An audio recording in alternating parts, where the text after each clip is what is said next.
The last time the playwright Trevor Griffiths was in the Late Show studio, he was sitting in the same hot seat as Clive Ponting, facing a barrage of criticism for his stage play Thatcher's Children.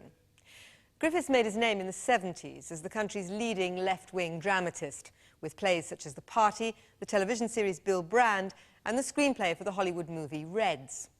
By the mid-80s, however, Griffiths was struggling to find a language with which to dramatise the experience of the Thatcher years, and he fell out of favour and fashion.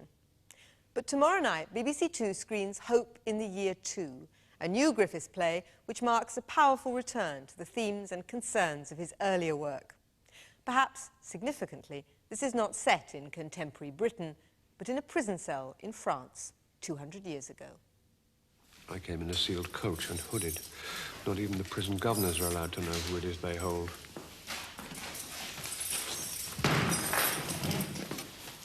The year is 1794. The prisoner is Danton, French lawyer turned revolutionary leader, awaiting death at the guillotine. The play is a mixture of conversation between Danton and his jailer and monologue from Danton himself, played by Jack Shepherd, the actor who over the last 20 years has given voice to some of Griffiths' strongest characters and thoughts. I am Danton. It is I who shall die this 16th day of Germinal in the year 2. This is a very contemporary play, even though the realist action is set in the 18th century. The play is full of direct addresses from the prisoner to the present, to us, an audience sitting in our homes watching. It closes the gap between 1794 and 1994. It's not escape I seek. It's a rescue. It's not life I ask. It's meaning. Everybody was very surprised when Danton became a revolutionary. He was a fat lawyer on the lookout for himself for a long time, and people thought it was inconsistent of him to be passionately involved in the lives of the people who he seemed to want to raise up to his level. Danton was the titan of the revolution, a man of reckless courage, extraordinary rhetorical power, a man who could never be pinned to one position ideologically. I am here before you because I fear for my country! He's somebody who's kind of dogged me for about 20 years. I've always wanted to do something about it. And it wasn't really until 1990 and the fall of Eastern Europe and the kind of cul-de-sacking of the Bolshevik Revolution and the history of socialism that I began to see why it was important to talk about Danton now. Who shall, how will I tell them, be happy? Seed time.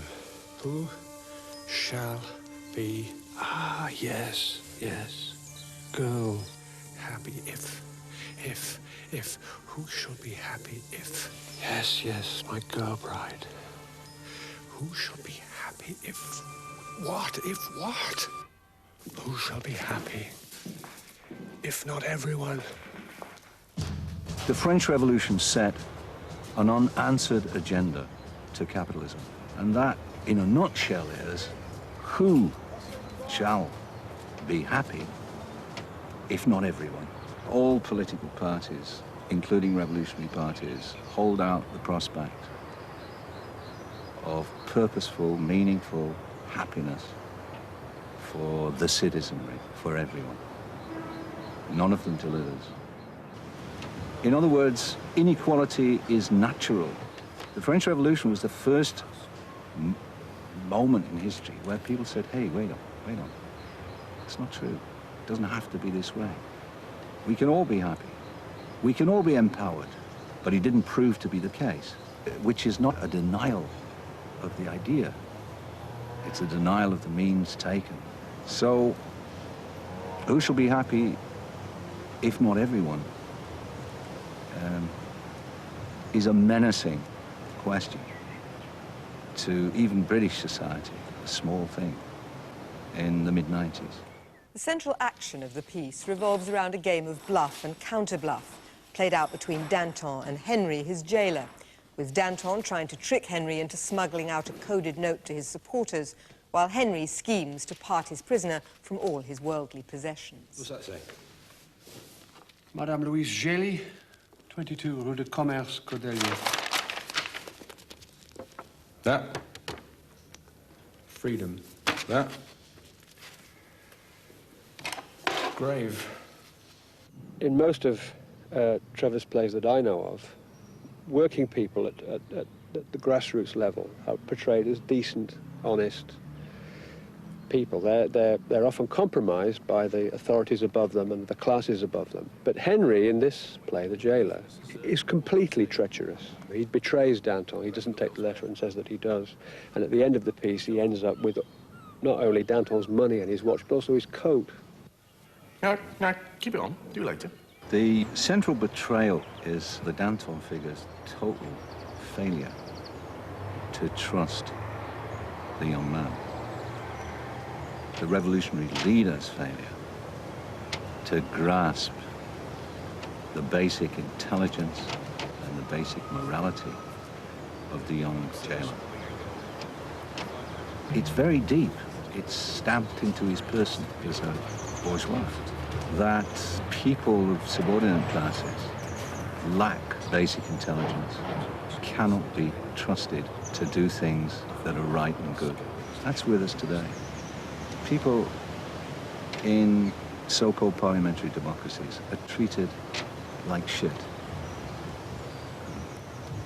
Their only value is to offer encouraging statistics for ruling parties. They have no intrinsic worth as people. The plays of Trevor's that I've known in the past, lots of them, have been written in a very naturalistic form, very rational,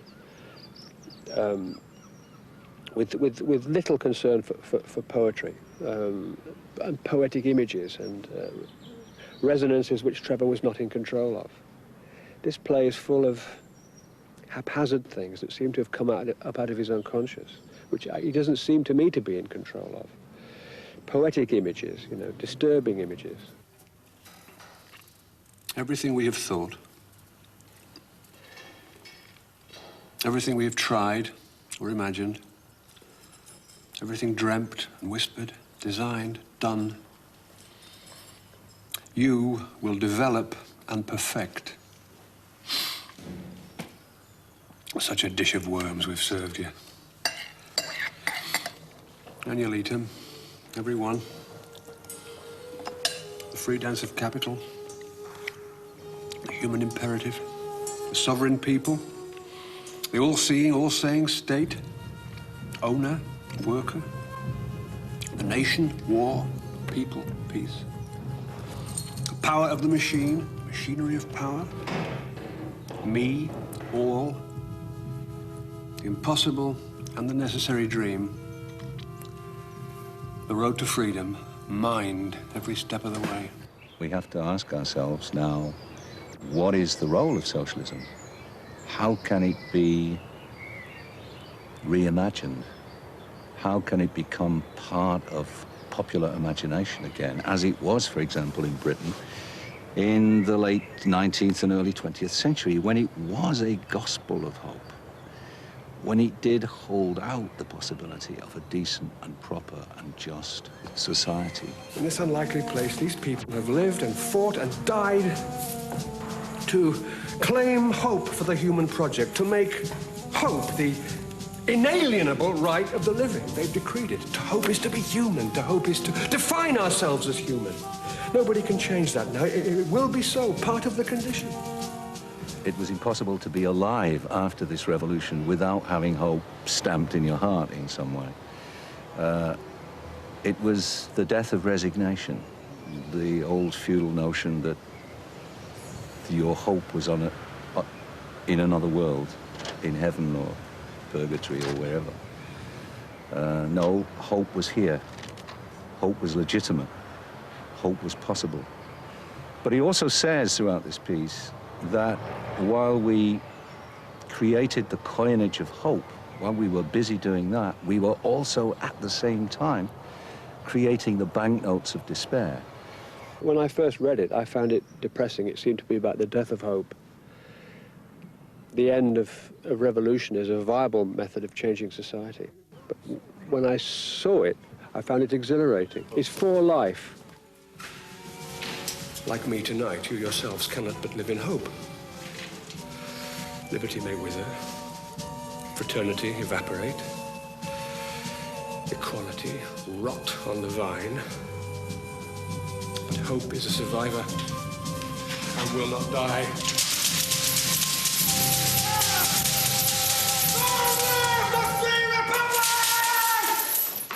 And Hope in the Year 2 can be seen on BBC Two tomorrow night at 9 p.m.